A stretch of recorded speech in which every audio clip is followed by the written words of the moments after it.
Cerita dimulai dengan tokoh utama, Rangga, seorang pemuda yang baru saja mendapatkan pekerjaan di sebuah perusahaan perkebunan di daerah pedalaman. Ia dikirim ke desa terpencil untuk mengawasi operasional perusahaan. Desa itu penuh dengan keheningan dan misteri. Sejak awal Rangga merasakan sesuatu yang tidak biasa. Suasana desa terasa suram, dengan penduduk yang tampak enggan berbicara atau bahkan menatap langsung ke arahnya. Rangga menempati rumah tua yang terletak di ujung desa, sebuah bangunan besar yang sudah lama tidak dihuni. Malam pertama di rumah itu, ia mendengar suara aneh seperti jeritan wanita. Meski awalnya berpikir itu hanya halusinasi akibat kelelahan, suara itu terus berulang setiap malam, semakin keras dan mencekam. Rangga mulai menyelidiki suara jeritan itu. Ia bertanya pada warga desa, tetapi mereka selalu menghindari topik tersebut. Hanya seorang lelaki tua bernama Pak Sakur yang berani berbicara, meskipun dengan nada penuh ketakutan. Pak Sakur memberitahu Rangga bahwa rumah yang ia tempati menyimpan cerita kelam. Dulu, seorang wanita bernama Windy, yang dikenal sebagai istri kepala desa, ditemukan tewas mengenaskan di rumah itu. Kematian Windy dipenuhi misteri, dan sejak saat itu rumah tersebut dipercaya dihantui. Malam-malam Rangga semakin tidak tenang. Ia sering melihat bayangan wanita berjalan di lorong rumah dan mendengar suara tangisan lirih yang berubah menjadi jeritan memilukan. Penduduk desa mulai memberikan peringatan kepada Rangga untuk meninggalkan rumah itu, tetapi ia keras kepala dan memilih untuk tetap tinggal, merasa bahwa semua itu hanya takhayul belaka. Namun, kejadian aneh semakin sering terjadi.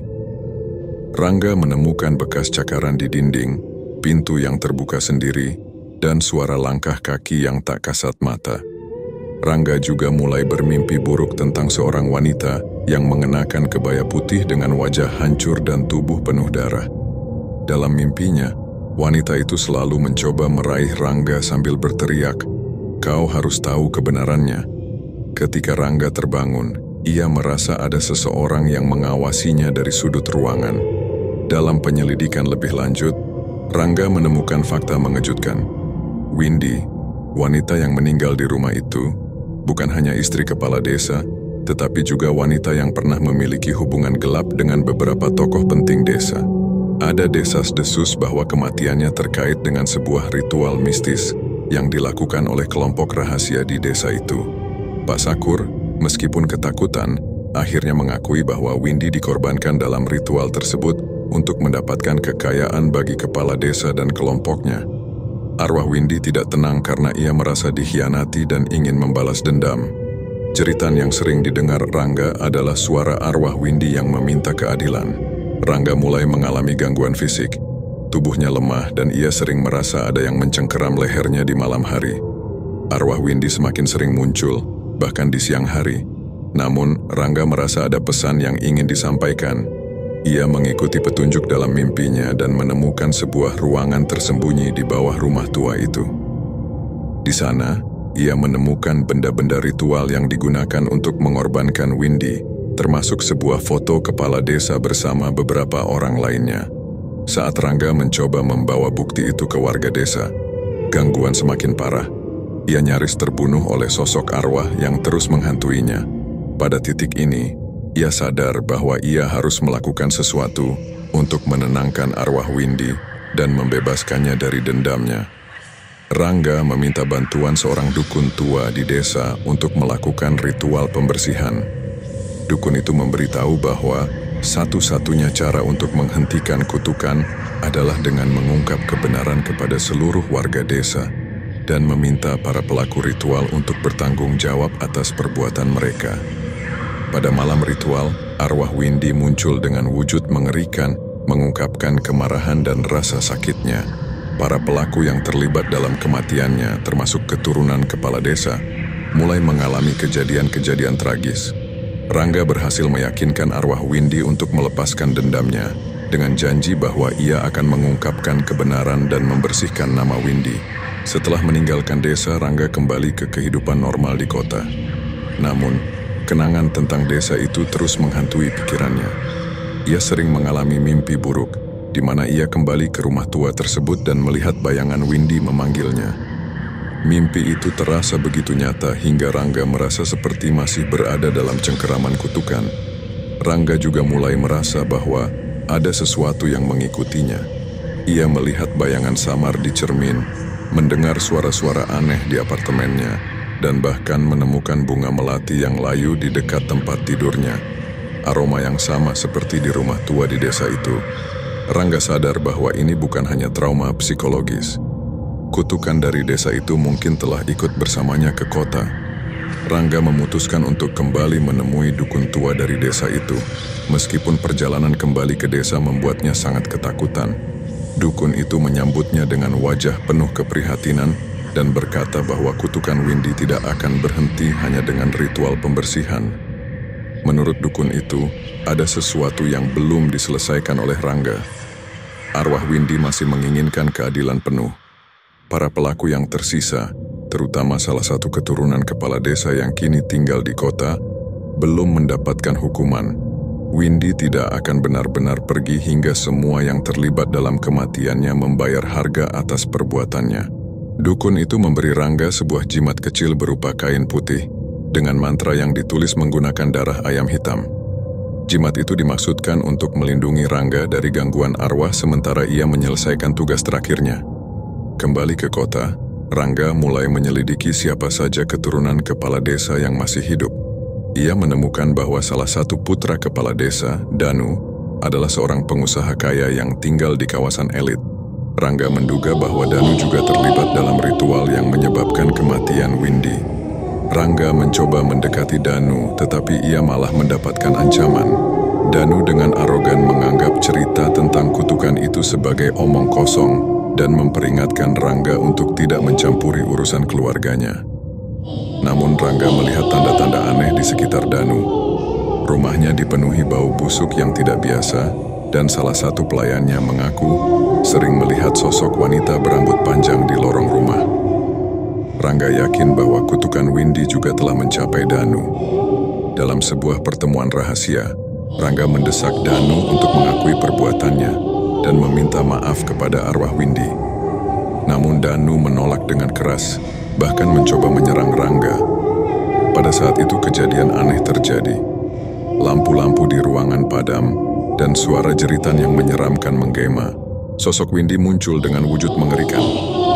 Danu mencoba melarikan diri, tetapi bayangan Windy mengejarnya. Di puncak ketegangan, Danu mengaku bahwa ia tahu tentang ritual tersebut, tetapi ia tidak secara langsung terlibat. Namun, pengakuannya membuka fakta lain. Kepala desa dulu memang menggunakan darah Windy untuk memperkaya keluarganya, dan Danu turut menikmati hasilnya. Setelah Danu meminta maaf dengan tulus, arwah Windy mulai memudar, meninggalkan keheningan. Namun Rangga tahu bahwa siklus ini mungkin akan terulang jika kebenaran tentang ritual itu tidak sepenuhnya diungkapkan. Meskipun Rangga merasa lega setelah membantu arwah Windy menemukan ketenangan, kehidupan sehari-harinya tidak sepenuhnya kembali normal. Ia mulai merasa bahwa bayangan masa lalu terus mengejarnya. Rangga sering mendapatkan mimpi yang memperlihatkan dirinya berada di tengah ritual aneh dengan api unggun besar, di mana sosok-sosok tanpa wajah berdiri mengelilinginya sambil melantunkan mantra. Mimpi itu terasa seperti peringatan, tetapi Rangga tidak dapat memahami maksudnya. Suara dalam mimpinya berulang kali berkata, "Warisan ini belum berakhir." Rangga menyadari bahwa kutukan yang dialami oleh para pelaku ritual mungkin memiliki dampak yang jauh lebih besar dari sekadar balas dendam arwah Windy. Rangga memutuskan untuk mencari lebih banyak informasi tentang desa tempat asal kutukan itu. Ia kembali menemui Pak Sakur, lelaki tua yang sebelumnya membantu mengungkap fakta-fakta tentang ritual tersebut.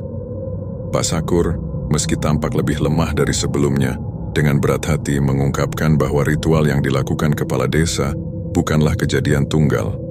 Pak Sakur menceritakan bahwa desa itu sebenarnya memiliki sejarah panjang yang kelam.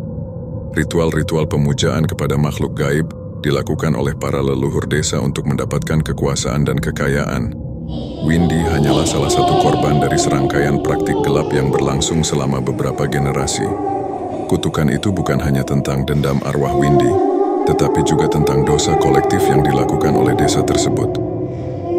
Pak Sakur memperingatkan Rangga bahwa meskipun ia telah membantu Windy menemukan ketenangan, roh-roh lain yang terikat pada desa itu mungkin akan mulai mengincarnya, terutama karena ia kini dianggap telah memasuki lingkaran kutukan tersebut. Setelah percakapan dengan Pak Sakur, gangguan yang dialami Rangga menjadi semakin intens. Kali ini, sosok yang menghantuinya berbeda. Bukan lagi Windy, tetapi bayangan gelap yang jauh lebih menyeramkan, dengan suara-suara seperti jeritan banyak orang sekaligus. Rangga akhirnya menyadari bahwa ia tidak punya pilihan selain kembali ke desa untuk mencari cara menghentikan kutukan ini sepenuhnya. Rangga kembali ke desa dengan hati yang berat. Ia menemui dukun tua yang dulu membantunya dan meminta panduan. Sang dukun mengungkapkan bahwa kutukan ini tidak hanya bisa dihentikan dengan permintaan maaf atau ritual sederhana. Ada penjaga di desa itu, sesosok makhluk gaib yang menjaga keseimbangan antara dunia manusia dan dunia arwah. Selama penjaga itu tidak diberi persembahan yang tepat, kutukan akan terus berlanjut dan bahkan bisa semakin kuat. Rangga diminta untuk melakukan perjalanan ke pusat hutan, ke tempat yang dianggap sebagai pusat energi gaib desa tersebut. Di sana, ia harus melakukan ritual untuk memutuskan hubungan antara dunia manusia dan dunia gaib yang selama ini dimanfaatkan oleh leluhur desa. Malam, ritual tiba. Dukun tua itu membimbing Rangga, tetapi memperingatkannya bahwa ia harus kuat secara mental, karena makhluk-makhluk dari dunia gaib akan mencoba menggagalkan ritual tersebut. Di tengah hutan, Rangga menghadapi pengalaman paling mengerikan dalam hidupnya. Sosok-sosok arwah bermunculan dari kegelapan, berusaha menggagalkan ritualnya. Salah satu dari mereka adalah sosok Windy, tetapi kali ini ia muncul dalam wujud yang lebih damai, seolah ingin membantu Rangga. Dengan keberanian dan bantuan dari dukun, Rangga berhasil menyelesaikan ritualnya. Ia membakar benda-benda pusaka yang menjadi penghubung antara desa dan makhluk gaib penjaga itu. Api besar menyala di tengah hutan, dan suara jeritan terdengar dari segala arah, seolah makhluk-makhluk itu akhirnya melepaskan diri mereka. Namun, sebelum semuanya selesai, Rangga mendengar suara terakhir. Kau telah membuka jalan baru. Bersiaplah dengan konsekuensinya. Rangga kembali ke kehidupan kotanya, berharap semua mimpi buruk telah berakhir. Namun semakin hari, ia merasa ada sesuatu yang berubah dalam dirinya. Ia sering merasakan hal-hal aneh, firasat tentang kejadian buruk yang selalu terbukti benar, mendengar suara-suara samar yang berbicara dalam bahasa asing, dan yang paling mengganggu, bayangan hitam besar yang selalu tampak di sudut matanya setiap kali ia sendirian. Pada suatu malam, Rangga bermimpi berada di tengah padang rumput yang gelap, dengan bulan merah besar menggantung di langit. Di hadapannya berdiri bayangan besar yang pernah ia lihat di hutan desa. Bayangan itu tidak berbicara, tetapi Rangga merasakan kehadirannya sebagai ancaman. Dalam mimpi itu, bayangan itu mengulurkan tangan, dan Rangga mendengar suara seperti geraman. Kau sekarang bagian dari kami. Ketika ia terbangun, Rangga menyadari ada bekas luka kecil berbentuk simbol aneh di lengannya. Ia tidak tahu bagaimana simbol itu bisa muncul di sana. Ia mencoba mengabaikannya, tetapi mimpi itu terus terulang. Semakin jelas, semakin menyeramkan. Rangga mulai menyadari bahwa kehidupan sehari-harinya tidak lagi sama. Setiap kali ia berada di tempat ramai, ia bisa mendengar suara-suara aneh yang tidak didengar oleh orang lain. Suara-suara itu terdengar seperti bisikan dari orang-orang yang tidak ada. Suara itu berbicara tentang kegelapan, tentang pengorbanan, dan tentang jalan baru yang telah dibuka oleh Rangga. Rangga mencoba berkonsultasi dengan seorang paranormal di kota untuk memahami apa yang sedang terjadi. Paranormal itu langsung terdiam begitu melihat Rangga. Dengan wajah pucat, ia berkata, "Kau membawa sesuatu yang tidak seharusnya dibawa dari desa itu. Energi gelap itu melekat padamu, dan ia sedang menunggu waktu untuk mengambil kendali." Rangga semakin tertekan. Paranormal itu menyarankan agar ia segera kembali ke desa dan mencari jawaban dari dukun tua, tetapi Rangga enggan melakukannya. Ia takut bahwa jika ia kembali, ia akan memperburuk keadaan. Rangga juga mulai mengalami kehilangan waktu. Ia sering merasa bahwa ia hanya duduk selama beberapa menit, tetapi ketika ia memeriksa jam, ternyata berjam-jam telah berlalu. Dalam momen-momen itu, ia tidak bisa mengingat apa yang telah ia lakukan. Yang lebih menakutkan, ia menemukan catatan-catatan aneh di buku tulisnya, ditulis dengan bahasa yang tidak ia mengerti. Rangga mulai curiga bahwa ia tidak lagi sepenuhnya mengendalikan dirinya. Dalam keadaan putus asa, Rangga memutuskan untuk kembali ke desa. Ia ingin bertemu dengan dukun tua untuk mencari jawaban terakhir. Namun, saat tiba di desa, ia menemukan bahwa desa itu telah berubah. Banyak rumah yang kosong, dan beberapa penduduk tampak menghindari Rangga, seolah mereka tahu sesuatu yang ia tidak tahu. Rangga akhirnya menemukan dukun tua, tetapi ia terkejut melihat kondisi dukun itu. Sang dukun tampak jauh lebih tua dan lemah, seolah-olah hidupnya telah diambil oleh sesuatu. Dengan suara yang hampir tidak terdengar, dukun itu berkata, "Kau telah membuka sesuatu yang tidak bisa ditutup. Bayangan itu adalah penjaga, tetapi juga penghukum. Ia akan terus bersamamu hingga kau melakukan pengorbanan terakhir." Rangga bingung dan takut. Apa yang dimaksud dengan pengorbanan terakhir? Dukun itu menjelaskan bahwa untuk menghentikan kegelapan yang melekat padanya, Rangga harus menyerahkan sesuatu yang sangat berharga, sesuatu yang tidak bisa digantikan. Rangga kembali ke rumah tua tempat semuanya dimulai. Ia berharap mendapatkan petunjuk di sana. Di dalam rumah itu, ia menemukan sebuah ruangan yang sebelumnya tidak pernah ia sadari. Ruangan itu dipenuhi simbol-simbol aneh yang sama dengan tanda di lengannya. Di tengah ruangan ada cermin besar yang tampak seperti pintu menuju dunia lain. Saat Rangga berdiri di depan cermin, bayangan besar itu muncul di belakangnya.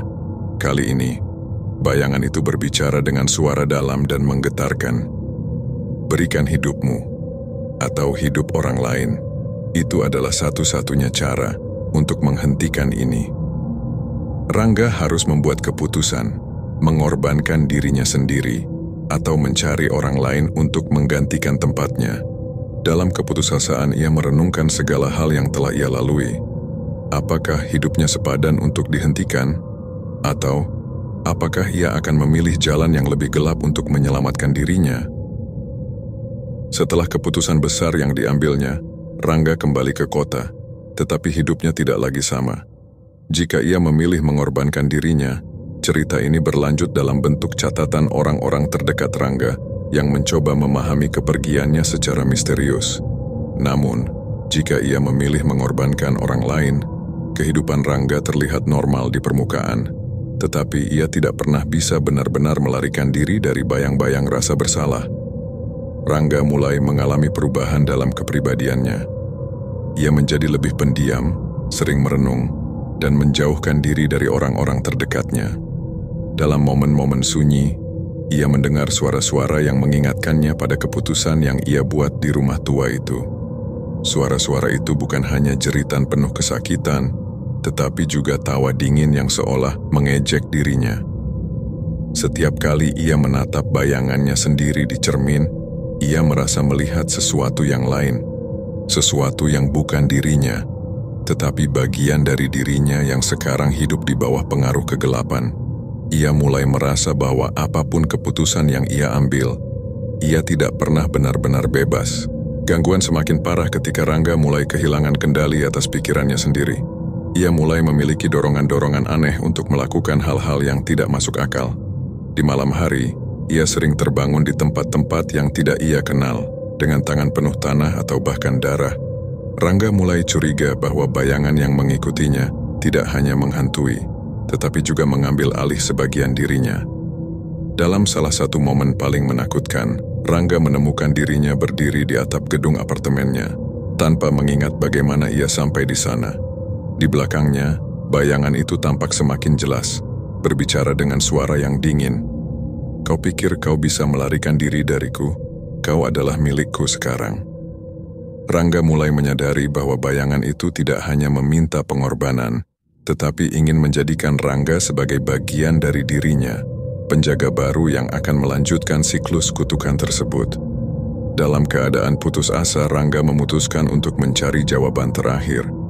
Ia kembali mempelajari simbol-simbol yang pernah ia lihat di desa, mencoba memahami maknanya. Penelusurannya membawanya kepada seorang peneliti mistis yang pernah mendokumentasikan kejadian-kejadian serupa di desa lain. Peneliti itu, seorang pria tua bernama Pak Aryo, memberitahu Rangga bahwa kutukan seperti ini tidak bisa sepenuhnya dihentikan. Namun ada cara untuk mengurung entitas yang menjadi sumber kegelapan. Ia memberikan Rangga sebuah teks kuno dengan petunjuk tentang ritual terakhir, yang melibatkan penyerahan total dan penghancuran benda-benda pusaka yang tersisa dari desa. Namun, ritual ini memiliki risiko besar.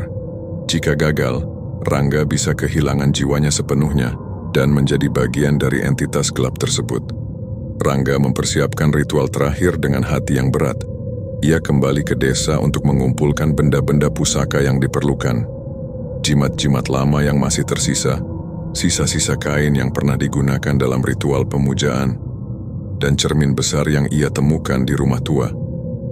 Saat ia memulai ritual, gangguan mulai muncul. Angin kencang menerpa, bayangan-bayangan bermunculan dari segala arah, dan suara jeritan terdengar dari hutan di sekitar desa. Rangga berjuang keras untuk menyelesaikan setiap langkah ritual, meskipun bayangan besar itu mencoba menghentikannya. Dalam momen terakhir, Rangga harus membuat pilihan, menyerahkan jiwanya sepenuhnya sebagai bagian dari ritual atau membiarkan kutukan itu terus berlanjut, menyebar ke orang-orang lain yang tidak bersalah. Cerita berakhir dengan dua kemungkinan akhir yang membawa makna mendalam. 1. Pengorbanan terakhir Rangga. Rangga memilih untuk menyerahkan dirinya sepenuhnya. Saat ia menyelesaikan ritual, tubuhnya hancur menjadi debu, tetapi bayangan besar itu menghilang bersama dengan semua tanda kutukan di desa. Desa itu akhirnya tenang, tetapi nama Rangga tidak pernah disebut lagi. Dalam kenangan para penduduk, ia hanya dikenal sebagai pria yang menyelamatkan desa dengan harga hidupnya. 2. Melanjutkan kutukan. Rangga gagal menyelesaikan ritual karena takut kehilangan jiwanya. Bayangan besar itu tertawa dan berkata, "Kau telah membuat keputusan yang tepat untukku." Rangga kembali ke kota, tetapi kutukan itu mulai menyebar, menghantui orang-orang di sekitarnya. Ia menjadi bagian dari siklus kegelapan yang tidak pernah berakhir, terus hidup dengan bayangan yang mengikutinya, hingga akhirnya ia tidak bisa membedakan dirinya dengan entitas gelap itu.